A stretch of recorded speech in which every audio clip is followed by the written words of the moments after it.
Okay.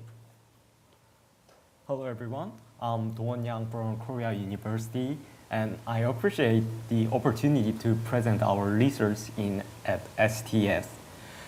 Today I'll be presenting SSFFT, our approach to energy efficient selective scaling for fast Fourier transform in embedded GPUs. Let me begin with a brief introduction to the fast Fourier transform, or FFT.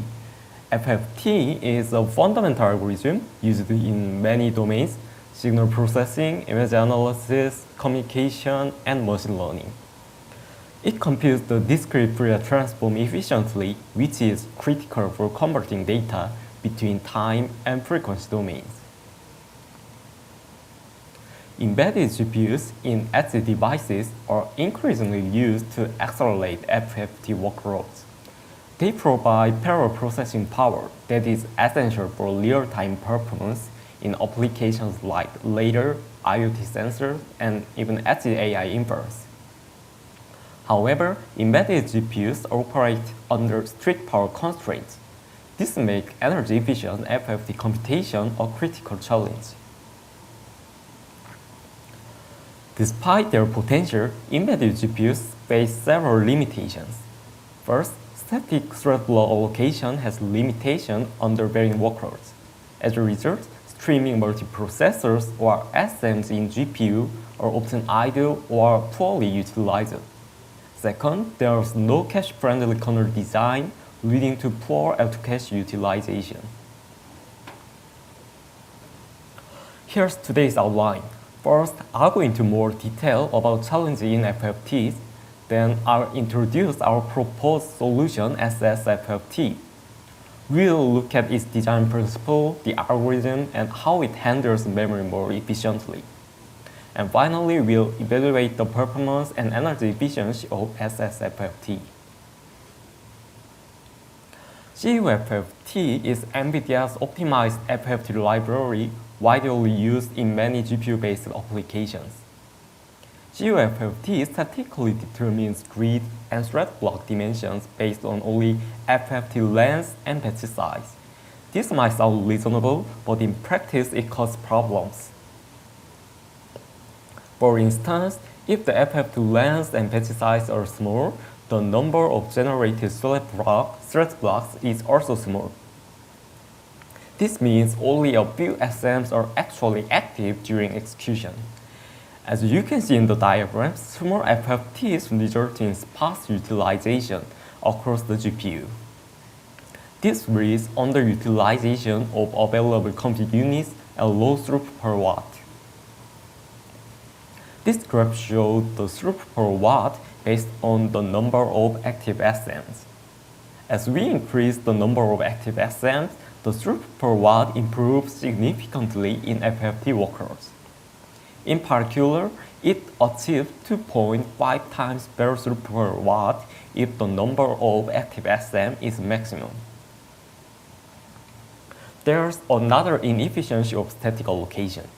In cuFFT, each thread block for the same FFT length always uses the same shared memory size and the same thread block size. As shown in this diagram, thread block 1 and thread block 2 are allocated equal portions of shared memory and compute resources. If the batch size is small, only a few thread blocks are allocated in SM, and the large portion of shared memory go underutilized. Also, imbalance between the size of shared memory and thread blocks result in underutilization of shared memory. Because of constraints in computing unit allocation, once the available computing resources are fully assigned, additional shared memory resources cannot be utilized.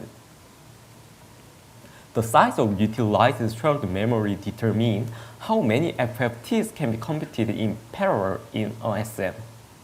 Low utilization of shared memory reduces concurrency and throughput of GPU.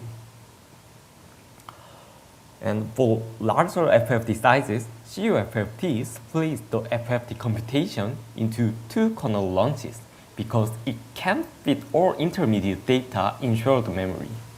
This results in frequent memory transfer between global memory and L2 cache. To illustrate how data movement of large length FFT works in cuFFT, we walk through an example. In this scenario, we perform 4 FFT, but the L2 cache can store data for only 2 FFTs at once. In the first kernel execution, the GPU begins by processing FFT1. As part of this process, the data for FFT1 is not only computed, but also stored in the L2 cache. Then FFT2 is processed in a similar manner, and its data is also placed into the L2 cache. At this point, the L2 cache holds data for both FFT1 and FFT2. Since the cache can only store 2 FFT's data, there is no remaining space for any additional FFT data.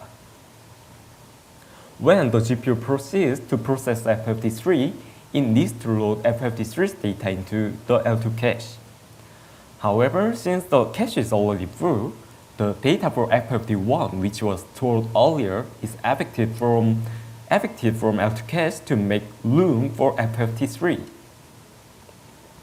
The same issue repeats when FFT4 is processed. To store FFT4's data in the L2 cache, eviction of FFT2 must occur. Now the cache contains data for FFT3 and FFT4, not for FFT1 and FFT2. In the second FFT kernel, the GPU needs to access the data for FFT1 again, since the computation is performed in 2 stages. However, FFT1's data has already been evicted from the L2 cache during the processing of FFT3. As a result, when the second kernel attempts to load FFT1's data, it encounters a cache miss. This triggers an option memory access. Such accesses are significantly more costly in terms of both latency and energy. This overhead is not just limited to FFT1, the same issue can occur for FFT2 or any other FFT whose data was previously evicted. Ultimately, this results in inefficient memory uses and degrades both performance and energy efficiency. Now that we've identified the limitation of cuFFT, let's take a look at how we address them. We propose SSFFT, selective scaling for fast Fourier transform. The key idea is to dynamically scale how thread blocks and threads are allocated for each FFT based on workload characteristics. This allows us to keep SMs and shared memory highly utilized even under varying workloads. Additionally, our kernel is designed to better utilize the L2 cache, reducing memory interference between FFT stages. Let's first take a look at how the selective scaling algorithm works. In the case of small length FFT, the original cuFFT assigns only one thread block per FFT. While this approach is straightforward, it often results in poor SM utilization, especially if the batch size is small. In contrast, SSFFT computes the appropriate number of thread blocks to better utilize SM resources. It then determines how many thread blocks to allocate per FFT based on the batch size. This dynamic assignment helps ensure that available GPU resources are used more efficiently, even under varying workload conditions. Moreover, we carefully choose thread block size to better utilize shared memory. This design enables each SM to better benefit from parallel execution. As a result, SSFFT achieves high energy efficiency regardless of FFT length or batch size. To further improve in efficiency, we merge 2 FFT stages into a single kernel. We divide the input into partitions that fit within L2 cache. By keeping intermediate results in cache, we avoid option memory access. The partition size, denoted as A, is carefully chosen so that FFT stages fit in cache. We set the partition size A to be no more than 25% of the L2 cache so that the working data can fully reside in cache and maintain a high cache hit ratio during execution. Once the partition size A is determined, the input is split into K partitions accordingly. As a result, completing all FFT operations requires K iterations in total. This diagram illustrates how data movement is handled in SSFFT. Similar to cuFFT, the data for FFT1 is processed first and stored in the L2 cache. Then FFT2 is processed and its data is also placed into the cache. However, unlike cuFFT, SSFFT proceeds to perform the second FFT operation using the data from FFT1, not FFT3.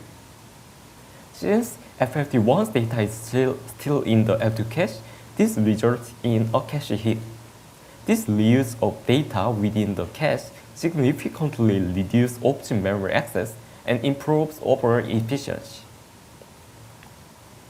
In the same way, the second FFT operation is performed for FFT2. Its data is still available in the L2 cache. This also results in a cache hit, allowing the operation to be proceeded without any option memory access. In the same manner, the first stage FFT operations for the next partition, FFT3 and FFT4 are carried out sequentially. By keeping the necessary data in cache across both FFT stages, SSFFT minimizes option memory access and improves both performance and energy efficiency. Next, we evaluate the performance and energy efficiency of an SSFFT. We tested across FFT lengths for 1K and 256K and batch size from 1 to 128. We measured two key metrics, performance and throughput per watt. The baseline is cuFFT. We evaluate SSFFT on the NVIDIA Jeon Orin AGX. This graph shows speedup based on the batch size for the 1K length FFT. For the 1K length FFT, SSFFT achieves a 1.35 times speedup over the cuFFT. This improvement is more significant if the batch size is small. It is because SSFFT increased GPU utilization by allocating thread blocks more efficiently in low batch scenarios. And this graph shows the normalized throughput per watt based on the batch size. In terms of energy efficiency, SSFFT achieves 1.29 times higher throughput per watt. This alone shows that SSFFT can effectively overcome the underutilization problem that arises if the batch size is small. In the 256K length case, SSFFT achieves a 1.27 times average speedup across all batch sizes. This contrasts with the 1K case, where the speedup is barely observed if the batch size is small. Here, the improvement comes from higher L2 cache efficiency, which reduces memory latency during data loading. It is independent of GPU resource utilization. Following the same pattern, SSFFT achieves 1.25 times higher throughput per watt consistently across the batch size range. SSFFT enables data reuse without unnecessary cache eviction. As a result, it offers better performance and energy efficiency compared to conventional approaches. Finally, we summarize the impact of SSFFT. Enhancing energy efficiency is critical for embedded GPUs. cuFFT struggles with underutilization and memory inefficiency. Our proposed SSFFT dynamically allocates thread blocks and merge kernels to address these problems. SSFFT achieves significant improvements in both performance and energy efficiency. We believe SSFFT is simple, practical, and scalable solution for real-world embedded systems. Thank you for your attention.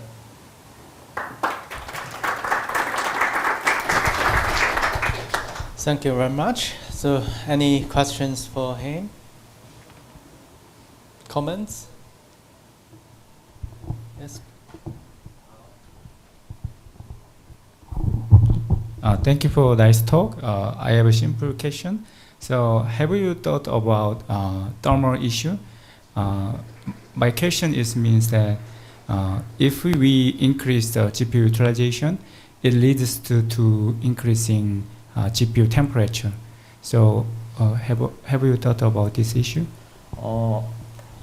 In fact, we don't consider the thermal issue importantly, but we tested from the real GPU model using the Jeon, NVIDIA Jeon. So, the result can be viewed as the thermal issue considered result.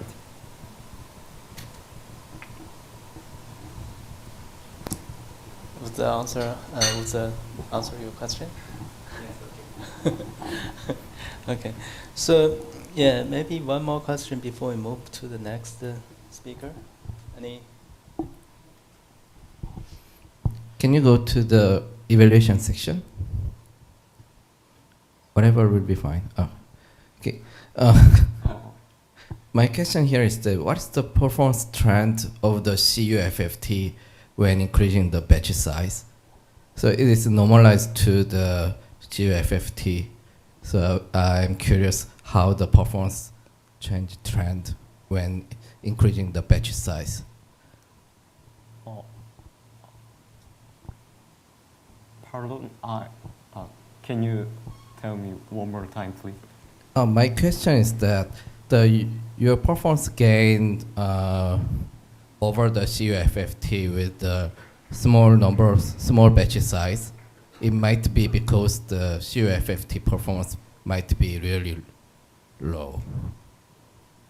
So I'm just curious for the absolute performance of the cuFFT. Absolute performance of cuFFT? Absolute performance trend, performance change over the different batch size of the cuFFT. The cuFFT shows the lower energy efficiency in lower batch size, and the energy efficiency of cuFFT increases as the batch size increases.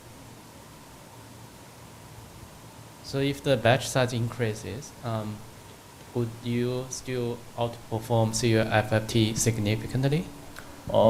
In the small FFT length, the batch size is sufficiently large than the cuFFT, and SSFFT has the same performance and energy efficiency. Okay. Yeah. Did that answer your question? Okay, cool. Join me to thank Dongwon again. Thank you. Let's move to the next speaker.